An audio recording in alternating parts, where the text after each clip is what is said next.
그러면은 여왕의 장례식 같은 이런 국정 일정에 불만을 나타내는 영국 시민들은 왜 그런 거예요? 예, 뭐 다들 짐작하시겠지만 네. 네, 경제가 어려운데 이렇게 초호화 장례식을 치러야 하느냐는 불만이 가장 높았습니다.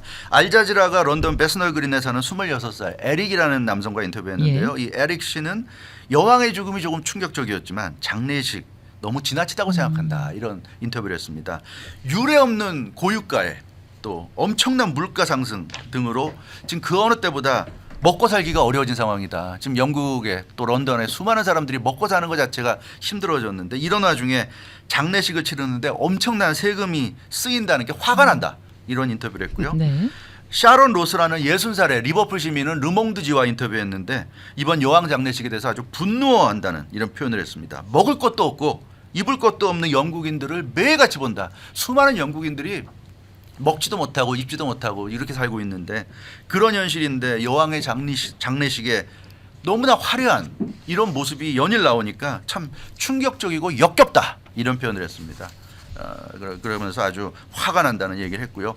실제로 영국은 지난 7월 인플레이션이 10.1%죠. 그래서 인플레이션이 두 자릿수로 올라가서 40년 만에 처음 두 자릿수를 기록했고 지금 근데 미국보다 더 안 좋은 게 그래도 미국은 일정한 기간이 지나면 나아질 거라는 거는 거의 뭐 확실하다고 보여지는데 영국 같은 경우는 그런 게 안 보여요. 그래서 시티뱅크가 어떻게 예측했냐면 내년 1월이 되면 영국 물가 상승률이 18%를 넘을 수 있다. 이건 좀 굉장히 안 좋게 본 거긴 하지만 어찌됐건 충격적인 이런 예측까지 내놓고 있어요. 그러니까 영국은 어떠한 경제적인 호재가 지금 안 보이기 때문에 이런 식으로 가다가는 내년 초가 되면 지금 10.1이 문제가 아니라 18%까지 오를 수 있다고 시티뱅크가 지금 예측하고 있는데 실제로 영국에서 지금 뭐 집배원, 철도 근로자 같은 공공부문 노동자들이 실질 임금이 지금 줄어들었기 때문에 대대적인 파업에 돌입했습니다. 물가가 너무 높으니까 임금이 그만큼 안 오르면 실질 임금이 떨어지는 거죠. 그래서 너도 나도 좀 어려운 상황인데 영국인들이 이런 상황에서 장례식에 엄청난 비용이 든 것으로 알려지면서 시민들 불만이 폭발하고 있다는 이런 보도가 뭐 많은 외신들이 지금 전하고 있습니다. 도대체 이건 국장 일정에 얼마 정도의 돈이 사용이 된 거예요? 물론 뭐 공식적인 발표는 없지만 팍스 비즈니스가 엘리자베스 2세 여왕의 장례식 비용에 대해서 보도했는데 그 내용을 보면 지금 영국 경제가 약 23억 파운드 규모의 손해를 볼 것이다. 이번 장례식이 끝나면 이렇게 추산했어요. 23억 파운드는 약 30억 달러화로 그러면 3조 원이 넘는 어마어마한 돈입니다. 그러니까 이번 여왕 국장을 치르면서 23억 파운드 정도를 사용했을 것으로 팍스 비즈니스가 지금 추정을 한 거예요. 미국 돈으로 30억 달러를 지금 열흘 동안 국장으로만 좀 사용했다는 그런 얘기입니다. 그래서 이거 너무 심한 낭비 아니냐. 지금 영국인들이 하루 먹고 사는 것도 지금 걱정해야 될 판인데 너무 심하다는 지적이고 음악가인 안젤로 디슨스가 그 NPR 미국의 공영 라디오 방송이죠. NPR과 인터뷰에서 여왕 장례식을 비판했는데요.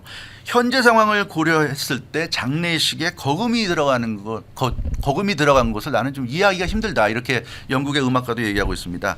여왕의 죽음이 역사적으로 중요한 순간인 건 알겠지만 꼭 그렇게 화려하고 호화로운 장례식을 치러야 그 죽음이 중요한 순간이라는 걸 우리가 알 수 있는 거냐. 반드시 그렇게 했어야만 됐느냐. 이렇게 NPR과 인터뷰에서 얘기했고요. 이를 계기로 오히려 영국 왕실을 되돌아보고 개선하는 계기로 삼을 수는 없었는가. 이런 얘기를 하면서 불만을 나타내고 있는데 뭐 일반 서민들 지식인들 할 것 없이 영국에서 이제 좀 장례 일정이 끝나면서 점점 비판하는 목소리가 커지고 있는 것 같습니다. 게다가 여기에 대해서 국장 일정이 열흘이나 계속됐잖아요. 네. 이것에 대한 또 불만도 맞아요. 크죠. 그러니까 뭐 개인의 장례를 뭐 열흘 할 수도 있지만 네. 여왕의 국장이 열흘 됐기 때문에 문제는 이것 때문에 사회적 기능이 마비가 됐다는 거죠. 그렇죠. 이것 때문에 좀 불만이 높습니다.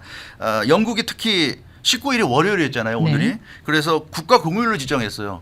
모든 사람이 다 여왕을 애도할 수 있도록. 그러다 보니까 문화체육 행사 취소됐고 은행을 비롯한 공공기관과 상점 등이 다 문을 닫았습니다. 그래서 팍스뉴스가 이 영국 은행들이 휴무에 들어간 걸 지적했는데요. 오늘 장례식만으로도 영국 경제에 수천만 파운드, 수천만 달러 손실을 입힐 것으로 예상했습니다. 원래 일을 해야 되는 날에 영국 은행들이 다 문을 닫아버렸기 때문에 오늘 하루만 해도 수천만 달러 손해를 봤을 것이다. 그리고 더 중요한 건 병원을 비롯한 의료시설들도 업무를 보지 않은 것으로 나타났습니다. 물론 문을 연 의료시설도 있겠지만 문을 닫은 곳이 많다고 그래요. 그래서 병원 직원들도 여왕을 추모할 수 있도록 수술이나 상담을 연기하도록 그렇게 조치를 했다고 합니다. 많은 영국 병원들이. 그래서 수많은 그 병원의 어떤 케어를 받아야 되는 영국인들이 하니까 빗발쳤다 그래요. 23살의 낸 오브라이언은 임신 8개월인데 MBC 채널4 MBC와 인터뷰에서 병원으로부터 오늘 모든 진료를 취소하기로 했다는 전화 연락을 받고 엉엉 울었다고 그럽니다. 이 사람이 또 임신부면서 동시에 제1형 당뇨병 환자이기 때문에 진료받기 위해서 3주 동안 산부인과 내원만 기다려왔는데 자기 차례가 되는데 오늘 여왕 장례식이라 할 수 없다.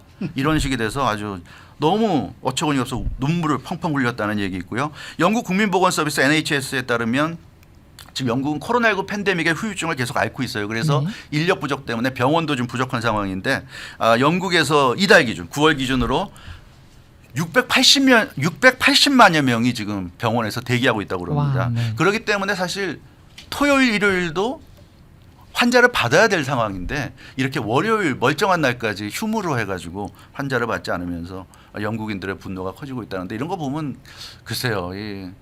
꼭 이렇게 이런 식으로 국장을 했어야 했는가. 이렇게 해야지만 여왕을 제대로 추모하는 건지 좀 많은 것을 생각하게 하는 영국의 장례 네. 아닌가 싶습니다. 저 CNN도 문제 있지 않아요?